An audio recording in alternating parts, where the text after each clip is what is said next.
प्यारे students, class 9th प्रश्नावली 6.1 का आज हम 5वां सवाल करने जा रहे हैं। हमारे यूट्यूब चैनल गौरव खरे पर आपका स्वागत है। आज हम कक्षा 9th प्रश्नावली 6.1 का 5वां सवाल करेंगे। चलिए सर्वप्रथम हम सवाल को पढ़ते हैं, वह हमसे क्या कह रहा है। आकृति 6.17 में तो मैं आपको बता दूं, ये आकृति है 6.17। आकृति 6.17 में अब आगे हम सवाल को पढ़ते हैं। POQ एक रेखा है, आप देख सकते हैं। POQ यह एक सरल और सीधी रेखा है। POQ एक रेखा है। किरण OR रेखा PQ पर लंब है। मैं आपको बता दूं कि किरण OR ये वाली किरण OR रेखा PQ पर लंब है। तो मैं आपको बता दूं, यदि कोई भी सीधी रेखा है उस पर कोई आड़ी रेखा सीधे तरीके से रखी जाती है तो वह उस पर लंब कहलाती है। किरण OR रेखा PQ पर लंब है। किरणों OP OR के बीच में OS एक अन्य किरण है। यदि देखा जाए तो POQ एक सरल रेखा है, और यदि इस तरीके से देखा जाए बस इतना लेना है हमें, तो PO या OP एक किरण भी कहलाएगी, और OP किरण है एक, और OR इसके बीच में एक अन्य किरण OS है। आप देख सकते हैं ये वाली इन दो किरणों के बीच में एक अन्य किरण है।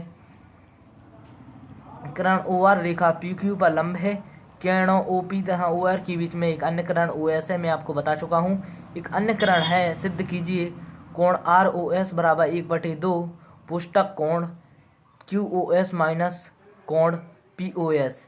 यानी हमें सिद्ध करना है कोण ROS, यानी ये रहा ROS, कोण ROS इतने की बात हो रही है। कोण ROS आधा है, 1/2 माने आधा है। कोण QOS इतने की, यहाँ इतने की बात हो रही है। कोण QOS माइनस POS यहाँ इतने की बात की जा रही है। यानी हम यदि इसमें से ये घटा दें तो हमें ये बीच वाला प्राप्त होगा, बस यही सिद्ध करना है।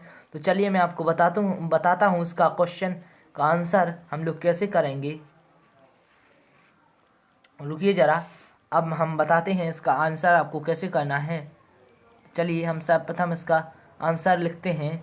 दिया है चित्र अनुसार, मैं आपको चित्र भी आपके समक्ष रखता हूँ। दिया है चित्र अनुसार, आप चित्र में देख रहे हो। चित्र अनुसार अब मैं आपको बताता हूँ, आपके पास किताब तो होगी, आप देखते चलिए। चित्र अनुसार POQ एक रेखा है, आप इसे सरल रेखा भी लिख सकते हैं। तो यह इतना तो आपको पता ही है कि दिया है चित्र अनुसार POQ एक रेखा है। ये बहुत ही स्पेशल भाषा है, आपको इसे लिखना है आपके नए नोट्स पर।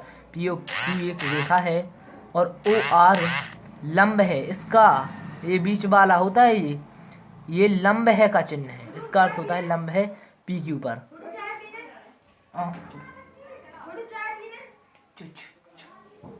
तब कोण POR बराबर 90 डिग्री। तो मैंने आपको यहाँ बताया था कि यहाँ कोण POR 90 डिग्री है। कैसे?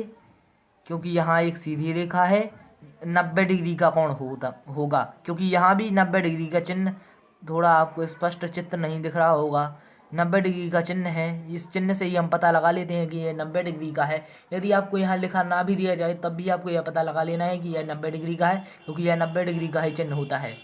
तो 90 और यहाँ भी 90 होगा, क्योंकि एक सरल रेखा का मान हमेशा 180 डिग्री होता है। एक रेखा पर एक सरल कोण बनता है जिसका मान 180 डिग्री होता है, मैं आपको बता चुका हूँ। तो चलिए, तब कोण POR बराबर 90 डिग्री, इतना मैं आपको बता दिया है मैंने।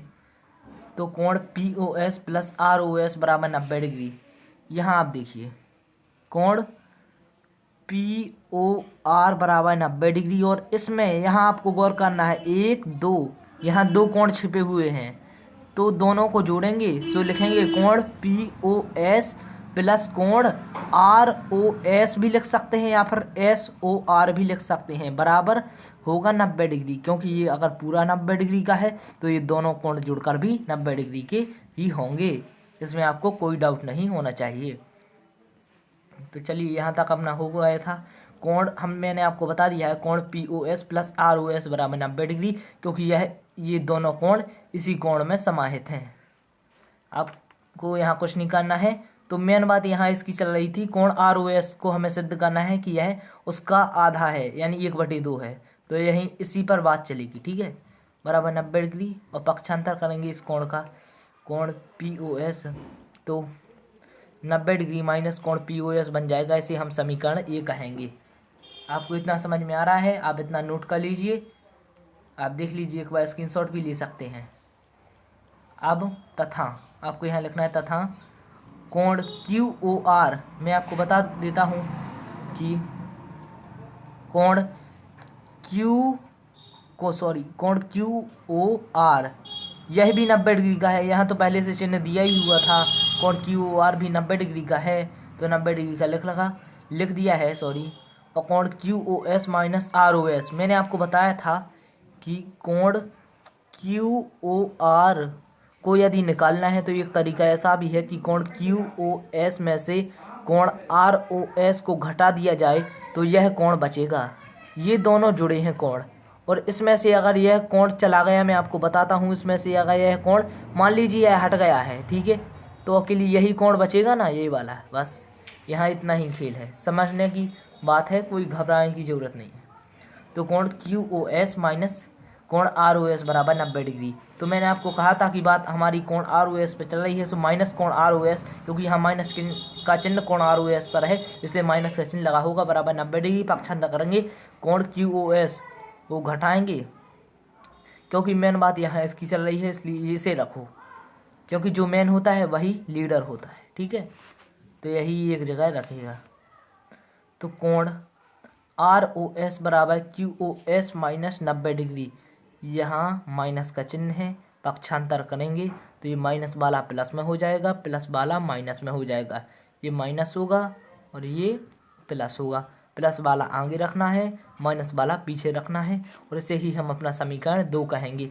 अब मेन पॉइंट यहाँ है समीकरण 1 व 2 से, आप इतने का स्क्रीनशॉट ले लीजिए।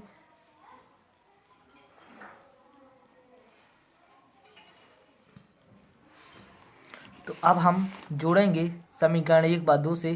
सो कोण ROS, हमारा समीकरण ये था, कोण ROS बराबर 90 degree minus POS, 90 degree minus POS, और कोण ROS फिर से यहाँ है, माइनस का हट गया था, यहाँ पक्षांतर होगा। सो कोण QOS माइनस 90 डिग्री, 90 डिग्री यह प्लस में है, यह माइनस में है, यहाँ माइनस का चिन्ह लगा है, गौर कीजिए, प्लस और माइनस का कट जाएगा। अब सीधे तरीके से हम जोड़ते हैं, तो 1 और 1 यह कितने हुए, एक कोण ROS और दूसरा कोण ROS, तो 1 और 1 जुड़कर 2 कोण ROS हो गए। सो 2 कोण ROS बराबर कोण QOS माइनस POS बराबर कोण ROS बराबर कोण QOS माइनस कोण POS बटे 2 बराबर बटे 2। तो यहाँ 1 तो आ ही जाएगा, ऐसा भी आप लिख सकते हैं। सो 1/2 और पोस्टा का चिन्ह लगाना है आपको, कोण QOS माइनस कोण POS इति सिद्धम, या अतः यह सिद्ध हुआ, इतना आप लिख सकते हैं। तो थैंक गॉड, वीडियो अगर पसंद आया हो तो लाइक करें, अपनी पढ़ाई लगातार रखें, क्योंकि इसी के साथ हम आपकी कक्षा 9वीं की गणित की संपूर्ण तैयारी करेंगे। हमारे चैनल को सब्सक्राइब करें।